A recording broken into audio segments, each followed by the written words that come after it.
or they're only a device can have these malwares when they're connected to the internet. So we have viruses, worms, and Trojan horses are all examples of malwares. So viruses are used most of the time by hackers. They'll spread this on the internet and then they have your devices. So that's why you need to have antiviruses. So we have worms and Trojan horses. So Trojan horses most of the time are done on applications that you download. So you have to be very careful of the application that you will download and have it installed in your computer. So most times they are very malicious.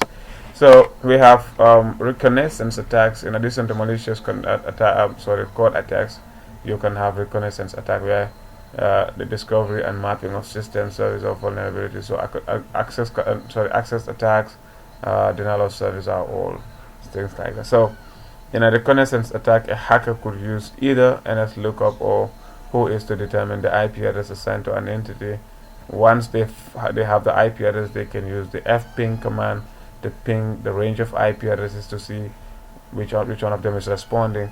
Once they get that, they could use nmap to see which ports are listening. So all of these are tools that are used, but most of the time are used by hackers. But also if you are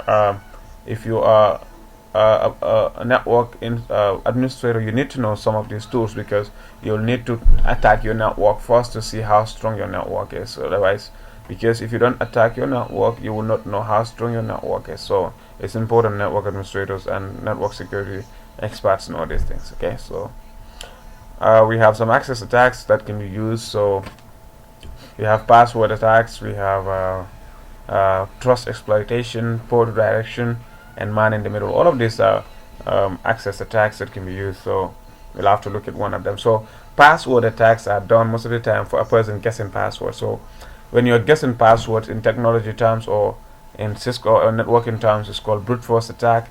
Like you guess passwords until you get. So we have Trojan horses programs and packet sniffers. All of these are password attacks.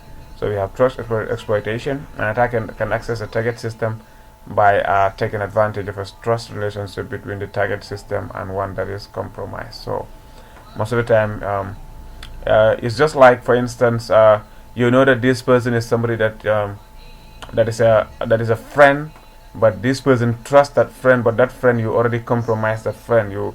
Maybe you want something from this guy, okay, and you don't know how to get it, so you go through the friend, okay, because the friend is not trustworthy, the friend is not good, so you get through the friend to get to this guy. So that is what trust exploitation is about, and this happens in real life. So devices also can do this. So port redirection, a hacker would install software on a compromised host and use that host to access a target host on a different port. So it's very important that you have all devices secure. So any device that also come to your network that wants to connect, make sure that they have a proper antivirus or security or firewalls that are configured on them. So you have to be careful. So man in the middle is most of the time packet sniffers that are on the network waiting for traffic to pass by, and then they'll pick signals and then try to exploit those signals.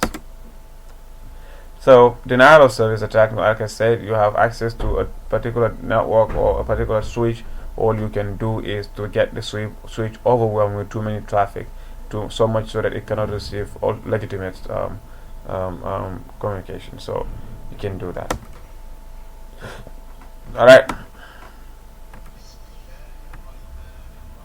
So you can have to do some backups and updates and stuff like that. So just to get your network running and have your network perform optimally.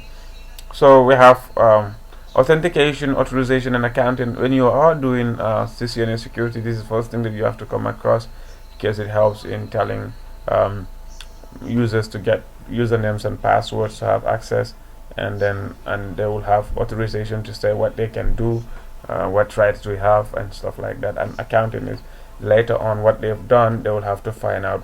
You can know what they've done in your network. So firewalls will help in securing your network to stop unauthorized external accesses to your network. So it does what we call packet filtering. It searches for packets that comes in to know whether they are good or not. Application filter, you have to see which applications are good URL filtering, the uniform resource location locators to know whether they are valid or not. So it will have to filter traffic, and stateful packet inspections are all done by the firewalls. So endpoint security, your devices have some securities also. So host an individual computer system or device that acts as a network client.